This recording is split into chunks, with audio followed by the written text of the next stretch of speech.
भव्य स्वागतही होत आहे। महाराष्ट्र प्रदेश काँग्रेस कमिटीचे माजी सदस्य ज्येष्ठ नेते प्रदीप वानखडे यांनी या भारत जोडो यात्रेसंबंधी माहिती देताना महाराष्ट्र साप्ताहिक ग्रामीण पत्रकार परिषदेचे जिल्हाध्यक्ष संजयजी कडोडे यांना सांगितले की सदरहू भारत जोडो यात्रेचा उद्देश देशातील राष्ट्रीय एकात्मता बळकट करून सद्भावना जागृत करणे आणि देशाची लोकशाही मजबूत करण्याकरिता देशाला स्वातंत्र्य मिळवून देणाऱ्या काँग्रेसचे महत्त्व पटवून देत काँग्रेसला नवसंजीवनी मिळवून देणे असा असून त्याकरिताच खासदार राहुल गांधी हे प्रयत्नांची पराकाष्ठा करीत आहे। सदरहू भारत जोडो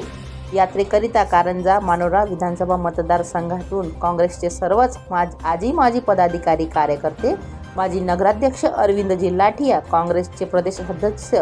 दिलीप भोजराज, प्रदीप वानखडे, काँग्रेस सेवा दलचे समन्वयक ॲडव्होकेट संदेश जिंतूरकर, निष्ठावंत कार्यकर्ते राजीव शेख, ॲडव्होकेट सुभान खेतीवाले, रमेश पाटील लांडकर, राजू लाहोटी, राम बक्कस डेंडुडे, प्रकाश आप्पा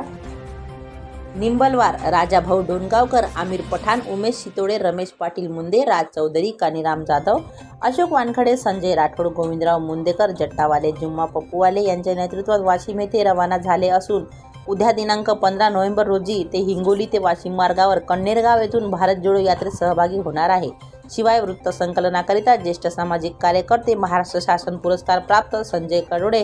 हे सुद्धा सहभागी होणार आहे। वाशिम जिल्हा काँग्रेस कमिटीतर्फे जिल्हाध्यक्ष आमदार अमित धनग, ज्येष्ठ नेते ॲडव्होकेट दिलीपराव सरनाईक, कृष्णराव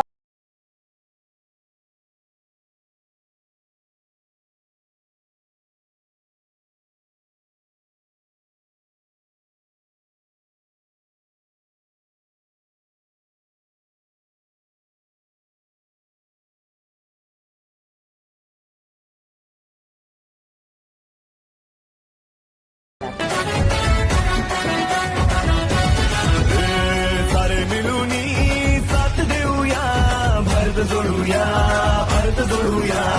कन्याकुमारी ते काश्मीरची यात्रा करूया आता भारत जोडूया।